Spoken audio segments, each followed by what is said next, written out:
Ever wondered how Hollywood's brightest stars lost control of their own lives? The truth might surprise you. In the golden age of Hollywood, the stars we adored were often not as free as they appeared. Behind the glitz and glamour, studios held the reins, controlling everything from their careers to personal lives. In this video, we'll dive into the shocking ways the studio system shaped the lives of some of Hollywood's biggest names. From forced marriages to the silencing of personal scandals, we'll uncover the hidden truths behind the studio's tight grip on its stars. From the pre-Hollywood era to the present blockbuster age, Hollywood has always been shaped by a rich history dating back to the late 1870s. Today, Hollywood continues to evolve, driven by emerging artists, independent companies, and overseas competition. But to truly understand how we got here, it's essential to look back at the golden age of Hollywood, which paved the way for today's cinema. The golden age, spanning from the late 1920s to the late 1960s, was a time when talkies, sound films, changed everything. This era produced some of the most iconic films ever made: Gone with the Wind, The Wizard of Oz, Casablanca, and many more. Films that defined the era and still hold cultural significance today. Glamour, stardom, and immense wealth characterized this time, but it wasn't just about creative breakthroughs. The studio system was the business model that dominated Hollywood during this period, and it shaped the lives of its stars in ways most people never realized. The studio system didn't just control the films, it controlled the stars themselves. Stars were more than actors, they were commodities owned by the big studios. The studios dictated their careers, personal lives, and even their image. The glamour of the golden age might have been real, but behind the scenes, stars lived in a world tightly controlled by the powerful forces of Hollywood's biggest studios. So, how did this system work, and how did it shape the lives of the actors we admired? Let's dive in. The Big Five and the Little Three controlled all Hollywood business. During Hollywood's golden age, the studio system wasn't just a way of making films. It was a tight, organized business model that ruled all aspects of the industry. Between 1930 and 1945,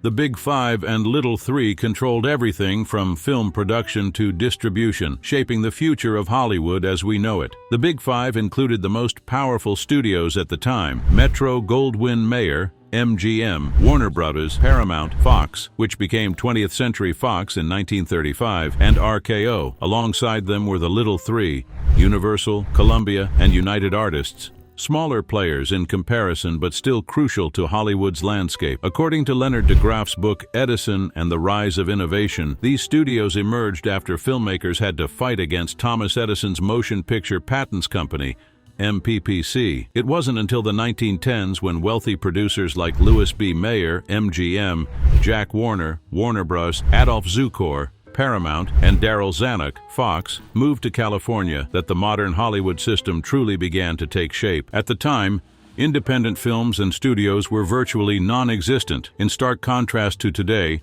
where indie films thrive and independent studios are celebrated. The major studios of the Golden Age controlled every aspect of the filmmaking process. They didn't just produce movies. They owned everything from production facilities to theater chains. Studios operated like factories, pumping out films one after the other. Every script, every shot, every detail was carefully controlled and managed. This level of control allowed the studios to dominate the industry. They not only produced the films, but also owned the theaters where these movies would be shown. These studio-owned theaters, or first-run theaters, ensured that the studios had a guaranteed audience for their films, making them virtually unstoppable. It was a highly efficient system, but also one that left little room for freedom or creativity outside of the studio's influence. How did this system impact the stars themselves? The next chapter reveals just how much the studio system controlled their lives. Block booking, packaged, surefire hits with less desirable films. In Hollywood's golden age, the studio system wasn't just about producing films, it was also about controlling how those films were shown. Each major studio, like Warner Brothers or MGM, owned its theaters, meaning audiences could only see films made by that studio in those theaters. But what about theaters that weren't owned by the studios? That's where block booking came in. As explained in The Big Tomorrow, Hollywood and the Politics of the American Way by Larry May, studios developed a clever business strategy to ensure their films would be seen everywhere. Instead of simply selling films individually, they sold them in packages, often including one highly anticipated hit movie alongside a few lesser-known or average films. Independent theaters had little choice but to accept these deals because, with the inclusion of a surefire hit, it was hard for them to resist. This gave major studios a stranglehold over where and how films were shown, making it nearly impossible for independent companies to exhibit their pictures. Along with block booking, the studio system also capitalized on genre specialization. During this time,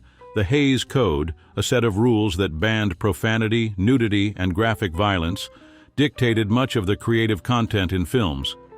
This meant the major studios had to craft distinct visual styles to stand out. For example, MGM was known for its lavish musicals, Warner Brothers for its gritty working-class gangster films, and 20th Century Fox for its groundbreaking special effects. As Britannica points out, this specialization was essential for each studio's reputation, but it also shaped the careers of the stars working within these genres. How did these strict genres and block booking limit the freedom of stars? The next section uncovers the personal toll this system took on the actors. The star system guaranteed financial success for studios. The Hollywood Golden Age wasn't just about making movies, it was about making money, and the star system played a huge role in that. The studio system wasn't just about creating films, it was a well-oiled machine designed to control every aspect of an actor's career. As the entertainment industry became more established, studios realized the power of a famous name, and they used it to drive box office sales. This is where the star system became a crucial business tactic. According to Douglas Gomery's The Hollywood Studio System, A History, the system was built on the idea of exclusive contracts. Actors, directors, screenwriters, and other key creative talents were hired on long-term deals with the studios. They weren't paid per film. Instead, they received a set salary, which ensured that the studio had total control over their output. These contracts bound actors to one studio, and they couldn't just leave and jump to another production. This level of control was central to how the studios maintained dominance over the film industry. But while directors and screenwriters were still important, the real stars, the actors, were the true cash cows. Signing a contract with a major studio meant signing up for the star system, where an actor's public persona became just as important, if not more important, than their acting talent. Studios didn't just cast actors, they crafted their image. Stars like Audrey Hepburn, Cary Grant, Grace Kelly, Rock Hudson, and Judy Garland were not just talented performers, they were carefully constructed public figures. The studio would give them a public identity, shaping everything from their style and mannerisms to their off-screen activities. These stars weren't just selling movies, they were selling lifestyles, dreams, and escape. This carefully managed image was a win-win situation for both the studios and the stars. For the studios, the star power attached to a film could make or break its financial success. In fact, during the Golden Age, the plot or visuals of a movie often mattered less than the big-name cast. The greater the star, the more likely it was that the film would be a hit. This was the golden age of the star-driven film, where moviegoers went to the theater more to see their favorite stars than for the story itself. It was a powerful system that helped turn cinema into a global business. Studios made sure to promote their stars through marketing strategies designed to build and reinforce their larger-than-life personas. Movie posters, magazine covers, and even public appearances were all meticulously controlled to ensure that each star maintained a romanticized image. One of the most iconic examples of the star system is Marilyn Monroe. Born Norma Jean Mortensen, she was transformed from an unknown actress into one of the most recognizable faces in the world, thanks to her studio's branding efforts. Her transformation into Marilyn Monroe was a perfect example of how studios could reshape someone's image to fit the public's idealized version of fame. Her blonde, bombshell persona was carefully cultivated, making her a box office draw and an international sensation. The star system wasn't just about glamour and glitz, however. It had a darker, more controlling side. Under these exclusive contracts, the studios didn't just dictate what roles their stars would play, they also controlled how they lived. Actors were expected to embody their on-screen characters off-screen as well. For female stars, this often meant being stylish,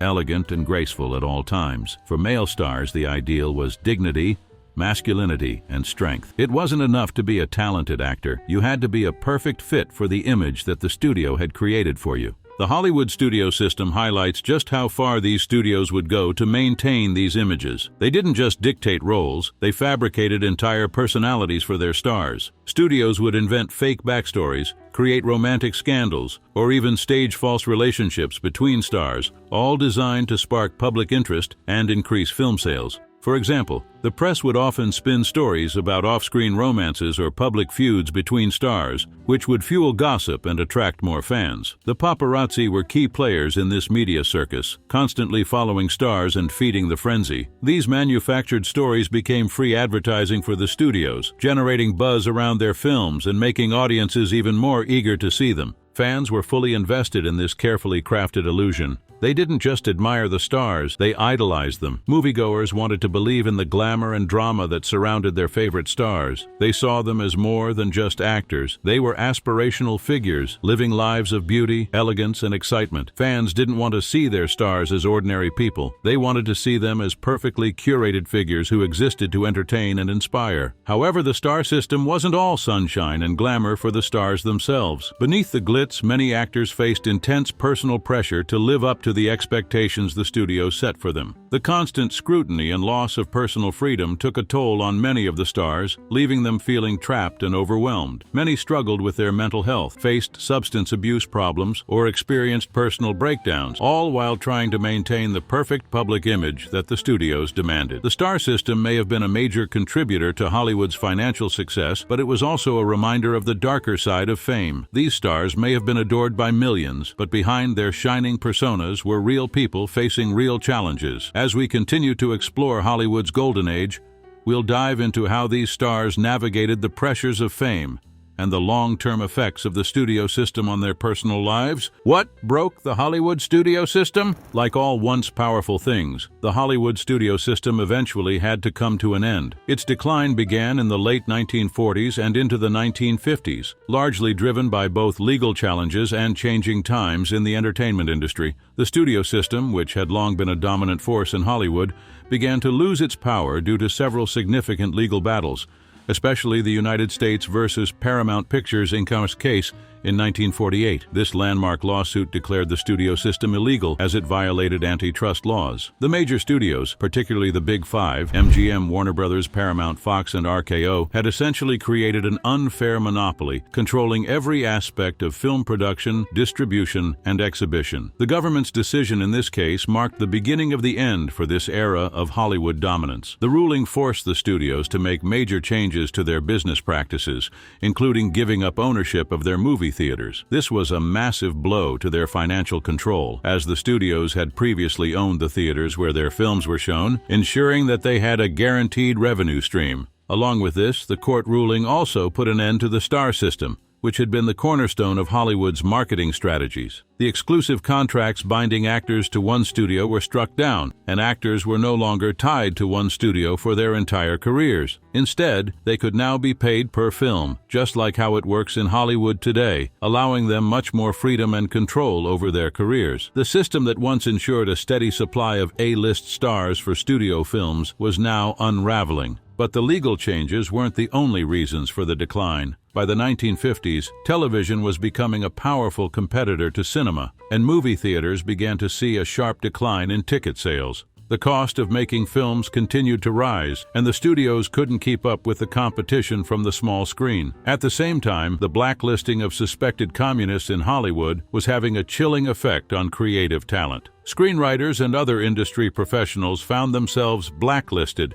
which made it harder for the studios to maintain a steady flow of fresh talent. Moreover, actors were starting to demand more freedom as the studio system faded, becoming free agents who could choose their projects and negotiate higher salaries. As more actors gained the ability to choose their own paths, they were no longer the property of the studios, further weakening the grip that the studios had on Hollywood. By the late 1960s, the industry was undergoing a dramatic transformation. The rise of the Hollywood New Wave, where directors took on a more powerful role in filmmaking, was one of the most significant changes. With filmmakers now able to work outside the confines of the studio system, there was greater artistic freedom and an explosion of creativity in the films that followed. This new era led to the emergence of independent production companies and alternative methods of film distribution, signaling the end of the studio system's era of domination. In all, over 7,500 feature films were produced under the studio system. Despite its eventual collapse, the legacy of the studio system shaped the way films were made for decades. While it may have fallen out of favor, the system still paved the way for many of the techniques, practices, and cultural impact that defined Hollywood for years. The decline of the studio system was a turning point that allowed filmmakers, actors, and the industry as a whole to chart a new, more independent path. But what do you think? How do you feel about the evolution of Hollywood from the golden age to today? Do you think the studio system still has a place in modern cinema? If you enjoyed this deep dive into Hollywood's fascinating history, make sure to hit subscribe and stay tuned for more stories about the stars, scandals, and transformations that shaped the entertainment world. You won't want to miss what's coming next.